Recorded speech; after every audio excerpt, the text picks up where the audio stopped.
ഗുജറാത്തിയിലും സംഭവിച്ചത്. കാരണം നരേന്ദ്രമോദിക്കെതിരെ എന്തെങ്കിലുമൊക്കെ സംസാരിക്കാൻ ആരെങ്കിലുമൊക്കെ തയ്യാറാകണ്ടേ? അവരെ പൊക്കിയെടുക്കുക, ഇത് മാത്രമേ ഉള്ളൂ ഇവരുടെ ലക്ഷ്യം. ഞാനിതാ മനസ്സിലാക്കുന്നത്. ഇപ്പൊ നമുക്കറിയാം തീവണ്ടിയിൽ സീറ്റ് തർക്കത്തിന്റെ പേരിൽ തമ്മിൽ തല്ലി മരിച്ച ഒരു വ്യക്തി, അയാളെ നമ്മൾ അവരെ നമ്മൾ ചെറുതായി കാണുകയൊന്നുമല്ല. ജുനൈദ് എന്നെന്തോ പേരുള്ള ഒരു മുസ്ലിം നാമധാരിയും, ആ നാമധാരിക്ക് വേണ്ടി നമ്മുടെ നാട്ടിൽ നിന്ന് ഞാനടക്കമുള്ള ടീച്ചർ അടക്കമുള്ള നമ്മളെ കാണുന്ന പ്രേക്ഷകരടക്കമുള്ള ആളുകൾ അടച്ച നികുതി കാശിൽ നിന്ന് 10 ലക്ഷം രൂപയെടുത്ത് പോയിട്ടുള്ള പിണറായി വിജയൻ അവർക്ക് സമർപ്പിച്ച് തിരിച്ചു വന്നപ്പോഴേക്കാണ് അറിഞ്ഞത് ഇത് സീറ്റ് തർക്കത്തിന്റെ പേരിൽ കൊല്ലപ്പെട്ടതാണ്, ബീഫ് കൈവശം വെച്ച് എന്ന പേരിലാണ് പത്രമാധ്യമങ്ങൾ അത് പ്രചരിപ്പിച്ചതെന്നും അതിന്റെ പേരിലാണ് തല്ലി കൊല്ലപ്പെട്ടതെന്നും പ്രചരിപ്പിച്ച് ആ പൈസ പോയി കിട്ടിയെന്നല്ലാതെ മറ്റൊന്നും ഉണ്ടായില്ല. ഈ പിണറായി വിജയൻ അടക്കമുള്ള, ഇപ്പൊ നമുക്കറിയാം മുഹമ്മദ് റിയാസ് ഒക്കെ റഫായിലേക്ക് കണ്ണു നട്ടിരിക്കുന്ന ആളുകൾ തന്നെയാണ് ഈ പി എം മുഹമ്മദ് റിയാസ്, പിണറായി വിജയന്റെ മരുമകൻ. ഇവർക്കാർക്കും ഒരു ഫേസ്ബുക്ക് പോസ്റ്റ് പോയിട്ട് ചെറിയൊരു അനുശോചനം പോലും കാശ്മീരിൽ നടന്ന വൈഷ്ണോദേവി ക്ഷേത്രത്തിലേക്ക് ദർശനത്തിന് പോയിട്ടുള്ള ആളുകളിൽ നിന്ന് അതിൽ 35-40ഓളം പേർ വളരെ ഗുരുതരമായിട്ട് ചികിത്സയിലിരിക്കുന്ന ആളുകളുണ്ട്. 10 പേർ കൊല്ലപ്പെട്ടു. അതിൽ ഒരാൾ ഒരു കുഞ്ഞായിരുന്നു, ചെറിയൊരു കുഞ്ഞ്, 4-5 വയസ്സുള്ള ഒരു ആൺകുട്ടിയായിരുന്നു. ആ കുട്ടിയുടെ കിടത്തമൊക്കെയുള്ള ഫോട്ടോയൊക്കെ പ്രചരിപ്പിച്ച സമയത്ത് പോലും ഒരു ചെറിയൊരു അനുശോചനം പോലും രേഖപ്പെടുത്തിയിട്ടില്ല എന്നുള്ളതാണ് സത്യം. ഇന്ന് മറ്റൊരു വാർത്ത കൂടി നമ്മൾ കണ്ടു. വീണ ജോർജ് എന്ന് പറയുന്ന ആരോഗ്യമന്ത്രി കുവൈറ്റിലേക്ക്, തീപിടുത്തമുണ്ടായ അവിടേക്ക് കുവൈറ്റിലേക്ക് പോയിട്ടുണ്ട്. മാത്രമല്ല മരണമടഞ്ഞവർക്ക് എല്ലാവർക്കും 5 ലക്ഷമോ 10 ലക്ഷമോ 10 ലക്ഷം രൂപയാണെന്ന് തോന്നുന്നു സഹായധനമായി പ്രഖ്യാപിച്ചു എന്നുള്ള വലിയ വാർത്തകളൊക്കെ ഇടത് സൈബർ ഇടങ്ങൾ പ്രചരിപ്പിക്കുന്നത് കണ്ടു. മനുഷ്യനെ 2 കണ്ണുകൾ കൊണ്ട് കാണുക, ആ 2 കണ്ണുകൾ അത് മതത്തിന് അടിപ്പെടുക, ആ മതം ഇസ്ലാമിക മതമാണെങ്കിൽ അതിനെ അത്ര കണ്ട് പ്രൊമോട്ട് ചെയ്തുകൊണ്ട് ആ രീതിയിലേക്ക് മാറുന്നൊരു ഭരണകൂടം എന്ന് പറയുമ്പോൾ സത്യത്തിൽ വളരെ വിഷമകരമായിട്ടുള്ള അവസ്ഥ തന്നെയാണ്. ഇപ്പോ കഴിഞ്ഞ ദിവസം ആരിഫ് ഹുസൈൻ ജി പറഞ്ഞ പോലെ തന്നെ ഇവിടെ എന്തുകൊണ്ടാണ് തീവ്രവാദികൾ ഞാൻ പറയുന്നത് ഹിന്ദു ക്രൈസ്തവരായിട്ടുള്ള തീവ്ര മതസ്ഥരായിട്ടുള്ള ആളുകൾ, ആ തീവ്ര ചിന്താഗതിയിലേക്ക് അവരെ നയിക്കുന്നത്, അതല്ലെങ്കിൽ ഇവിടെ കേരളത്തിൽ ഇന്ന് നമുക്കറിയാം 11ഓളം നിയമസഭാ മണ്ഡലങ്ങളിലാണ് BJP 1ാം സ്ഥാനത്ത് വന്നത്. ഈ ലോക്സഭാ ഇലക്ഷൻ വന്നതോടുകൂടി 11 മണ്ഡലങ്ങളിൽ 1ാം സ്ഥാനം വരിക എന്ന് പറഞ്ഞാൽ അത് ചില്ലറ കാര്യമല്ല. മാത്രമല്ല 14 മുതൽ 15% ഉണ്ടായിരുന്ന വോട്ടിംഗ് ഷെയർ 20% കുതിച്ചു കയറി. എല്ലാ മണ്ഡലങ്ങളിലും 1 ലക്ഷത്തിന് മേലെ കയറി. മാത്രമല്ല 2-3 മണ്ഡലങ്ങളിൽ മാത്രമാണ് 20 മണ്ഡലങ്ങളിൽ 1 ലക്ഷത്തിന് താഴെ വോട്ട് പിടിച്ചത്. സാധാരണ 60-70 വോട്ടൊക്കെ പിടിച്ചിട്ടുള്ള സ്ഥലങ്ങളിലൊക്കെ 2-3 ലക്ഷം രൂപ വീതമൊക്കെ വോട്ട് പിടിച്ച് അത്ര കണ്ട് അടിവേര് എത്രത്തോളം താഴോട്ട് നീങ്ങിയോ അതിന് കാരണം ഇവിടുത്തെ മുസ്ലിങ്ങളാണ് എന്ന് ഒരു പ്രസ്താവന ആരിഫ് ഹുസൈൻ ജി കഴിഞ്ഞ ദിവസം നമ്മുടെ ചാനൽ ചർച്ചയിൽ പറഞ്ഞിരുന്നു. അത് യാഥാർത്ഥ്യമാണ്. അത് കൃത്യമായിട്ടും ഇവർ തന്നെയാണ് ഇവിടെ BJPയുടെ പ്രചാരകർ, അല്ലാതെ കെ സുരേന്ദ്രൻ പോലും അല്ല എന്നുള്ളത് നമ്മൾക്ക് ഇവിടെ പറയേണ്ടി വരികയാണ്. അത്തരത്തിൽ ഓരോ മനുഷ്യന്റെ മനസ്സിലേക്കും കലുഷിതമായിട്ടുള്ള വിത്തുകൾ പാകിക്കൊണ്ട് ആ വിത്ത് മരമായി വളർന്ന് പന്തലിക്കുന്ന രീതിയിലേക്ക് ഇവിടെ വലതുപക്ഷ രാഷ്ട്രീയം വളർത്തിയെടുക്കുന്ന ഈ പങ്കുവഹിക്കുന്ന ഇവരുടെ ഈ ഇരട്ടത്താപ്പ് നമ്മൾ പറയേണ്ടത് തന്നെയാണ്. കാരണം കേരളത്തിൽ ഇന്നിപ്പോൾ എനിക്ക് തോന്നുന്നു 30% മേലെ അതല്ലെങ്കിൽ അടുത്ത് ഇവരെത്തിയിട്ടുണ്ടോ എന്ന് പറഞ്ഞാൽ പോലും സംശയിക്കാനില്ല. കാരണം 2012 ശേഷം ഇങ്ങോട്ട് സെൻസസ് ഇവിടെ നടന്നിട്ടില്ല. ഇവിടെ എത്രത്തോളം ജനസംഖ്യ പെരുപ്പം ഉണ്ടായിട്ടുണ്ടെന്ന് നമ്മൾക്കറിയില്ല. ഇന്നിപ്പോൾ 1ാം ക്ലാസ്സിലെ അഡ്മിഷൻ വരുന്ന സമയത്ത് മാത്രമാണ് നമ്മൾ അറിയുന്നത് മലപ്പുറം ജില്ലയിലാണ് ഏറ്റവും കൂടുതൽ അഡ്മിഷൻ നടക്കുന്നത്, അത് മുസ്ലിം സമൂഹം മാത്രമാണ് എന്നുള്ളത്.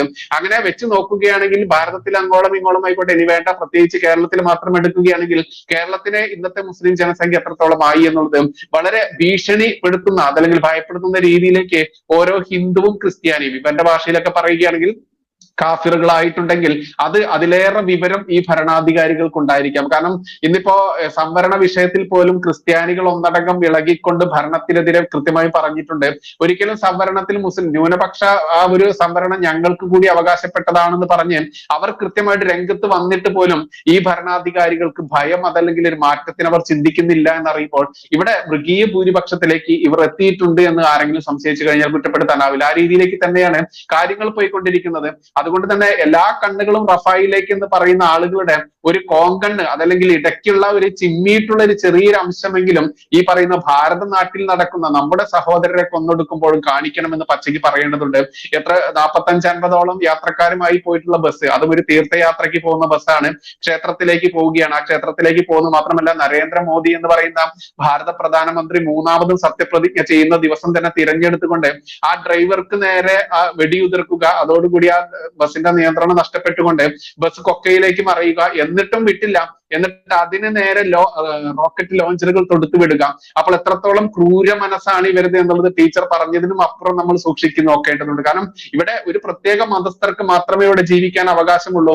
അതിനുവേണ്ടി ഞങ്ങൾ എന്തും ചെയ്യും. ഇവിടെ ഭരണം അട്ടിമറിക്കാൻ വേണ്ടി ദ്രുവറാത്തിമാരെ ഞങ്ങൾ കെട്ടിയിറക്കും. കോടിക്കണക്കിന് രൂപ വിദേശ ഫണ്ട് ഞങ്ങൾ സ്വീകരിക്കും. അത് ഏതൊക്കെ രീതിയിൽ ഇവിടെ ഇപ്പോൾ നമുക്കറിയാം ഒരുപാട് ചാരിറ്റി പ്രവർത്തകരൊക്കെ കൂണുപോലെ മുളച്ചു പൊങ്ങിക്കൊണ്ടിരിക്കുന്ന ഒരു അവസ്ഥ കൂടി നമ്മളിവിടെ പരിശോധിക്കേണ്ടതുണ്ട്. ഇന്ന് നരേന്ദ്രമോദിജി രംഗത്ത് വന്നതോടുകൂടി തന്നെ നോട്ട് നിരോധനം ഏർപ്പെടുത്തിയത് എന്തുകൊണ്ട് എന്ന് ചിന്തിക്കുന്നവർക്ക് കൃത്യമായിട്ടും അറിയാൻ പറ്റും. പാകിസ്ഥാന്റെയും ഭാരതത്തിന്റെയും നോട്ടുകൾ തമ്മിൽ തിരിച്ചറിയാൻ പറ്റാത്ത രീതിയിൽ അത്ര ഒറിജിനാലിറ്റി പാകിസ്ഥാനിൽ നിന്നുള്ള കള്ളനോട്ടുകൾക്ക് ഉണ്ടായിരുന്നു എന്നുള്ളതും അത് കണ്ടെയ്നർ കണക്കിനാണ് ഇവിടെ വന്ന് ഇറങ്ങിയത് എന്നുള്ളതും കൃത്യമായിട്ട് അച്യുതാനന്ദൻ സർക്കാരിലെ CPM മന്ത്രിയായിട്ട് മുഖ്യമന്ത്രിയായിട്ടുള്ള അച്യുതാനന്ദൻ തന്നെ പറഞ്ഞതൊക്കെ നമ്മൾ കൂട്ടിച്ചേർക്കേണ്ടതുണ്ട്. അത്തരത്തിൽ ഇവിടെ രാജ്യത്തിനെ അസ്ഥിരപ്പെടുത്താൻ വേണ്ടി എന്തൊക്കെ ചെയ്യാമോ അതൊക്കെ ചെയ്ത് രംഗത്ത് വരുന്ന ഇവർക്ക് വേണ്ടി മാത്രം നിലകൊള്ളുന്ന ഈ സർക്കാരുകൾ, ആ സർക്കാർ എത്രത്തോളമാണ് ന്യൂനപക്ഷ പ്രീണനം എന്ന പേരിൽ അവരെ പരിപോഷിക്കുന്നതെന്നും ഈ ന്യൂനപക്ഷങ്ങൾക്ക് കിട്ടേണ്ട അവകാശം ക്രിസ്ത്യാനികൾക്ക് കൊടുക്കാതെ അത് പൂർണ്ണമായിട്ട് തട്ടിയെടുക്കുന്ന ആ ഒരു പ്രീണനം എത്രത്തോളം ഉണ്ടെന്നും ഇവിടെ മന്ത്രിമാരായാലും MLA മാരായാലും ഇനി മുഖ്യമന്ത്രി അടക്കമുള്ളവർ എത്രത്തോളമാണ് ഇതിന് മാത്രം ജീവിച്ച് ഭരിക്കുന്നതെന്നും കൃത്യമായിട്ട് അറിയേണ്ടതുണ്ട്. അതുകൊണ്ട് തന്നെ നമ്മുടെ ചെറിയാതവയിൽ കൃത്യമായിട്ടും ഈ മരണപ്പെട്ടിട്ടുള്ള കാശ്മീരിലെ റിയാസി എന്ന് പറയുന്ന സ്ഥലം, റിയാസിയും റഫയും രണ്ടും 6 തുടങ്ങുന്ന ഒരു സ്ഥലം കൂടി അത് സ്വാഭാവികമായി വന്നതാണെങ്കിൽ പോലും കണ്ണീരോടുകൂടിയിട്ടല്ല കുഞ്ഞിന്റെ ഫോട്ടോ ഒന്നും കാണാൻ പറ്റില്ല. നമ്മൾ കണ്ടതാണ് ഈ പറയുന്ന ഇസ്രായേലും പലസ്തീനും തമ്മിലുള്ള യുദ്ധം നടക്കുന്ന സമയത്തൊക്കെ കുഞ്ഞു മക്കളുടെ മൃതശരീരങ്ങൾ കടൽ തീരത്ത് കിടക്കുന്ന ഫോട്ടോയും വീഡിയോസും ഒക്കെ പ്രചരിപ്പിച്ചുകൊണ്ട് കോടിക്കണക്കിന് രൂപ തട്ടിയെടുക്കാൻ വേണ്ടി ആ ഒരു രോദനം നമ്മൾ കണ്ടിട്ടുള്ളതാണ്. പിന്നീടാണ് നമ്മൾ അറിഞ്ഞത് സോഷ്യൽ മീഡിയ അടക്കമുള്ള മാധ്യമങ്ങൾ ഇത്ര കണ്ട് വളർന്നത് കൂടി തന്നെ അതിലെ പൊള്ളത്തരം എന്താണ് എന്നുള്ളതും ആരുടെ ഭാഗത്താണ് സത്യം എന്നുള്ളതും ഇസ്രായേലാണോ പലസ്തീനാണോ അങ്ങോട്ട് കയറി ഞോണ്ടുന്നതെന്നും പിന്നീട് തിരിച്ചടി കിട്ടുന്നത് ആർക്കാണ് എന്നുള്ളതും ഈ സത്യം ലോകം അറിഞ്ഞതോടുകൂടി ഇവന്മാരുടെ രോദനത്തിന് വിലയില്ലാതെ. അതുകൊണ്ട് തന്നെ ഇന്നിപ്പോൾ ഫണ്ട് കണ്ടെത്തുന്നത് ഇത്തരത്തിലുള്ള ചാരിറ്റി പ്രവർത്തികളിലൂടെ തന്നെയാണ് എന്നുള്ളത് നമ്മൾ മനസ്സിലാക്കേണ്ടതുണ്ട്. അത് പല രീതിയിലുണ്ട്. രോഗത്തിന്റെ അടിപ്പെട്ട് കിടക്കുന്ന ആളുകളെ അവരെ സ്വാധീനിച്ചുകൊണ്ടാണ് ഏറ്റവും കൂടുതൽ ഇവിടെ നടക്കുന്നത് എന്ന് പറയുന്നതോടൊപ്പം തന്നെ ഒരു കൊലപാതക കേസിൽ അതും ഒരു 17 വയസ്സിനുള്ളിലുള്ള ഒരു കുരുന്നിനെ കൊന്ന റഹീം എന്ന് പറയുന്ന ഒരു ക്രൂരനായിട്ടുള്ള ഒരു കൊലയാളി, ആ കൊലയാളിക്ക് വേണ്ടി 2 ദിവസം കൊണ്ട് 34 കോടി പിരിക്കുക. അതിന് കയ്യും കണക്കുമില്ല. 34 കോടിയാണോ 3400 കോടിയാണോ പിരിക്കപ്പെട്ടത് എന്ന് ആരും അറിയുന്നില്ല, ആരും ചോദിക്കുന്നില്ല. അതിനെതിരെ പറഞ്ഞു കഴിഞ്ഞാൽ ആ പറയുന്നവന്മാർ വർഗീയവാദി അതല്ലെങ്കിൽ ഇസ്ലാമുകളോടുള്ള അവരോടുള്ള വിരോധം എന്നുള്ളത് വെച്ചുകൊണ്ട് അതിനെ പരിഹസിക്കുക അതല്ലെങ്കിൽ താഴ്ത്തിക്കെട്ടി സാമൂഹ്യ മാധ്യമത്തിലൂടെ കാണിക്കുക, അവർക്കെതിരെ കേസെടുക്കുക, അവരെ വർഗീയവാദികളായി ചിത്രീകരിക്കുക. ഇതൊക്കെ കണ്ടുകൊണ്ടിരിക്കുന്ന ഈ നാട്ടിൽ ഹിന്ദുക്കളും ക്രിസ്ത്യാനികളും മതം തിരിച്ചുകൊണ്ട് തന്നെ നമ്മൾ ഇന്ന് പറയേണ്ട ഒരു അവസ്ഥയിലേക്ക് എത്തിയിരിക്കുന്നു. ഹിന്ദുക്കളും ക്രിസ്ത്യാനികളും ഇനിയും കണ്ണു തുറന്നിട്ടില്ല എന്നുണ്ടെങ്കിൽ കാശ്മീർ പണ്ഡിറ്റുകൾ ഓടി എന്നിട്ടുള്ളത് നമ്മൾ കേട്ടിട്ടുണ്ട്. പിന്നീട് നമ്മൾ സിനിമയിലൂടെ കാശ്മീർ ഫയൽസിലൂടെ കണ്ടു. എന്തുകൊണ്ടാണ് കാശ്മീർ ഫയൽസ് ഈ കേരളത്തിൽ ഓടിക്കാൻ സമ്മതിക്കാത്തത് എന്നെങ്കിലും അതെങ്കിലും മിനിമം നിങ്ങൾ ചിന്തിക്കേണ്ടതുണ്ട്.